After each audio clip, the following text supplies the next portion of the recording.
Hello tout le monde. Bon, petite vidéo rapide. Je profite de ce beau temps là, de ces petits pêchers en fleurs, vous faire une petite mise à jour des semis que j'ai mis en extérieur, en pleine terre la semaine dernière. Je vais vous montrer, résultat un peu mitigé, mais plutôt positif quand même dans l'ensemble. Donc pour rappel, qu'est-ce que j'ai fait? J'ai balancé en fait fin janvier à germer pas mal de graines potagères, des semis de fin d'hiver on va dire. Du chou, du navet, de la laitue, des oignons, des poireaux. Comme je suis pas assez présent sur le terrain pour y être vraiment tous les jours, je voulais vraiment être aux petits soins pour eux et pouvoir assurer qu'ils soient viables en fait, maximiser mes chances de mettre des semis en bonne santé en terre. Donc je suis obligé de faire ça en fait chez moi dans mon appartement. Je fais grandir en fait je fais les 4, 5, 6 premières semaines de la croissance en intérieur sous lampe. Ça je peux vraiment contrôler tous les paramètres en fait, que ce soit luminosité, comment on dit, humidité, température, etc. Et voilà, ça me permet en fait de maximiser mes chances d'avoir des vrais petits semis vraiment en bonne santé avant de les mettre en pleine nature. Ouais, je fais une petite aparté sur ça parce que c'est vrai que je vois pas beaucoup ça sur YouTube pour suivre pas mal de chaînes de permaculture, de, de potager, de chaînes potagères, etc. Il n'y a pas beaucoup de gens qui font leur semis sous lampe. Bon, voilà, j'ai expliqué la raison de pourquoi moi j'étais un petit peu obligé de faire ça. Si je voulais, voilà, je peux pas être les semis, faut vraiment s'en occuper pratiquement tous les jours les 2-3 premières semaines après la germination. C'est quelque chose que je suis pas capable de faire ici parce que malheureusement j'ai aussi un travail à part ça. Hein. Et donc voilà, ça c'est la raison pour laquelle je fais ça. Maintenant, il y a une question qui peut se poser, c'est est-ce que c'est une aberration écologique ou économique? Ouais, bon alors, je vais vous répondre à ça, mais ça c'est les petits choux qui ont le mieux tenu. Mais voilà, est-ce que c'est une aberration écologique, économique? Moi j'ai fait un petit calcul tout simple. Donc pour du chou par exemple, du chou, de la laitue, de l'oignon, du poireau, c'est des plantes qui n'ont pas besoin d'énormément de lumière. Donc elles peuvent être un peu éloignées des lampes ou excentrées du centre de la lampe, ça va quand même très bien fonctionner pour eux. Et donc sur une lampe de 100 watts, donc qui va vous consommer environ 2, 3, 4 euros d'électricité par mois, on va dire 3 euros en moyenne, vous allez pouvoir mettre entre 100 et 150 pieds en dessous, 150 semis en dessut. Donc voilà, c'est pour vous donner un ordre de grandeur. Moi, ça m'a paru raisonnable de payer 3-4 euros. Voilà, c'est des plants qui restent environ un mois sous lampe. Hein. Plus, c'est pas forcément nécessaire. Vous pouvez aller jusqu'à 6 semaines. Mais après l'idée, c'est voilà, c'est de les laisser se débrouiller par eux-mêmes en pleine terre quand ils font 10 cm ou qu'ils ont 4-5 vraies feuilles après les cotylédons, quoi. Donc voilà, pour vous parler un peu du volet économique, de toute façon, hein, tout mon potager n'a aucune visée de rentabilité ou autre, hein, c'est que du plaisir, que du kiff, mais bon, quand même quand on se lance dans un projet, l'idée de savoir si est-ce que c'est viable sur le long terme, est-ce que c'est complètement incohérent, est-ce que ça n'a aucun sens. Voilà, moi je trouvais que c'était à peu près raisonnable. Alors je sais que ça plaît pas à certains, ils vont commencer à dire non mais c'est artificiel, c'est pas naturel, voilà, ça y est, tu commences à pactiser, tu commences à te compromettre. Bon, voilà, moi j'ai pas trop le choix, mais franchement c'est une technique que je recommanderais déjà pour ceux qui suivent un petit peu le marché des lampes horticoles. Moi je m'y connaissais déjà il y a un peu plus d'une dizaine d'années. La technologie a tellement progressé qu'en fait c'est des lampes qui pour un même niveau de qualité et de puissance, etc. Le prix là, il a été divisé par 3 ou par 5 ces 10-15 dernières années. Donc pratiquement pour 50 euros, vous avez une lampe complètement, complètement viable en fait pour commencer à faire vos premiers semis. Et après voilà, je vous ai dit le prix de l'électricité qui me paraît aussi raisonnable.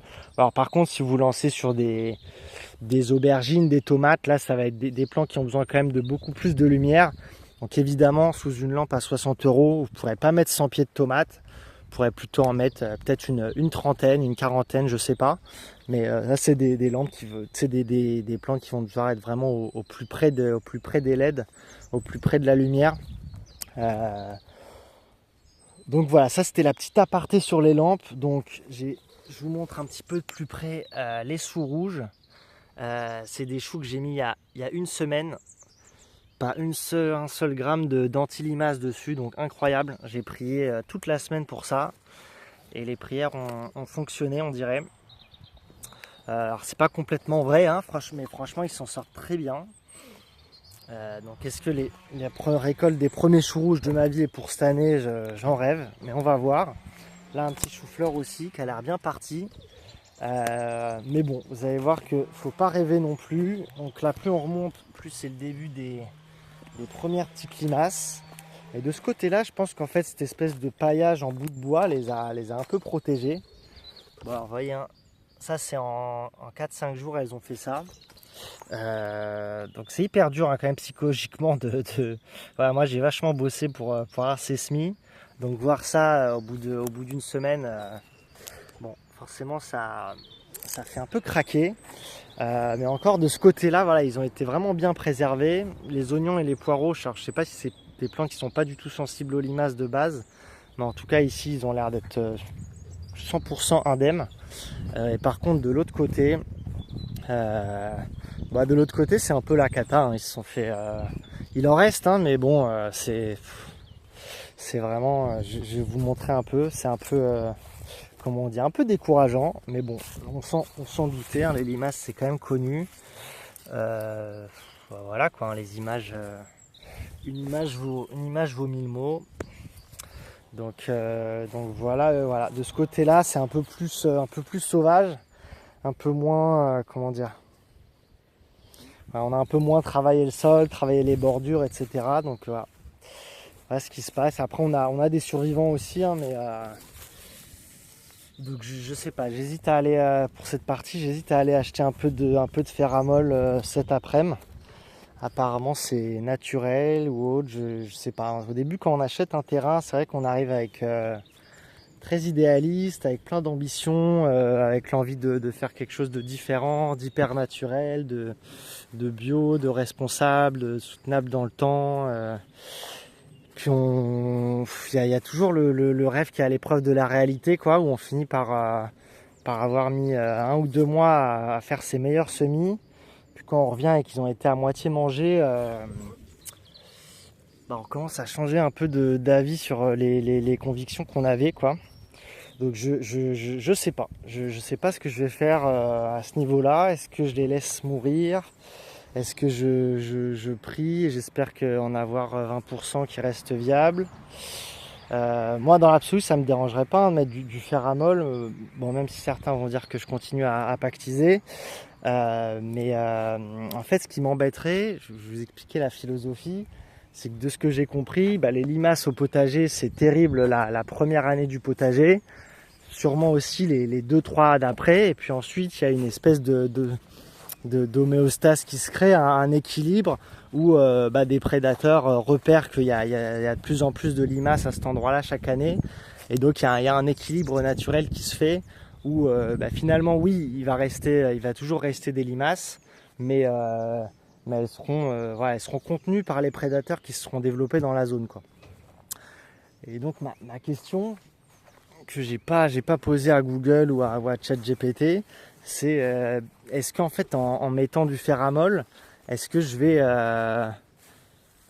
retarder ce début d'équilibre, quoi? Parce qu'en fait, moi s'il s'agit de mettre du ferramol les 2-3 premières années, ça me dérange pas. Si finalement ça me pénalise sur les années suivantes, parce que les prédateurs peuvent jamais finalement arriver à trouver cet équilibre et à comment dire, à coloniser un peu la zone également, finalement je suis en train de me tirer une balle dans le pied, quoi. Donc petit artichaut que je vous montre ici. Donc voilà, je sais pas très bien, mais voilà, c'est un peu les réflexions que je vous partage. L'idée ça aurait tout cas, ça aurait été vraiment de pouvoir se passer de ce genre de produit à horizon 3, 4, 5 ans. Si ça doit passer par un massacre de mon potager les premières années, tant pis. Mais bon, on va voir. En tout cas, il y en a quand même qui ont l'air à peu près viables. Donc voilà, l'aspect lumière, j'en ai un peu parlé, l'aspect limace aussi. On va voir, on va prier, souhaitez-moi bonne chance. Le truc des coquilles d'œufs, là franchement, moi j'ai pas le temps de commencer à écailler 150 œufs pour protéger mes 300 mètres carrés de potager. Voilà, il y a plein de techniques, j'ai l'impression que c'est un peu aussi des techniques à la con, sans vouloir critiquer personne, hein, mais voilà, bref, je m'éparpille. Et ouais, après par contre, j'ai un autre souci, ça va être, c'est en fait, je pensais jamais avoir ce... Ah purée, lui il taille son arbre maintenant. Putain, mais il a pas le droit en plus, on est entre... Putain, il est 12h50 quoi. Il a pas le droit entre midi et 2 celui-là. Putain, moi ils m'ont fait tellement des réflexions à la con là-dessus. Bon bref. Et donc ouais, c'est quand même des... Alors, les laitues, les oignons, je crois que c'est pas extrêmement demandant en termes de fertilité du sol, de richesse du sol. Mais je sais que les choux-fleurs, les sous-rouges, c'est quand même... Ah ouais, il va nous flinguer la vidéo lui. Bon, et écoutez, c'est peut-être un signe du destin. Je vous reparlerai du paillage plus tard, que j'ai du mal à trouver. Il y avait après je vous ferai peut-être une petite vidéo là sur les panneaux solaires, les ruches qu'on va mettre en place. Voilà, c'était juste un petit update rapide. Mais en tout cas, ça a quand même plutôt bien fonctionné globalement. Voilà, j'ai pas perdu tous mes choux à cause des limaces, les semis sous lampe. Peut-être ça coûte un peu d'argent, c'est un peu artificiel, mais ça marche bien. Franchement, on peut arriver avec des plants vraiment solides à mettre au printemps ou en fin d'hiver, suivant ce que vous plantez. Donc voilà, ça fait plaisir. Et je vous dis à la prochaine. Ah non mais il va recommencer, c'est sûr.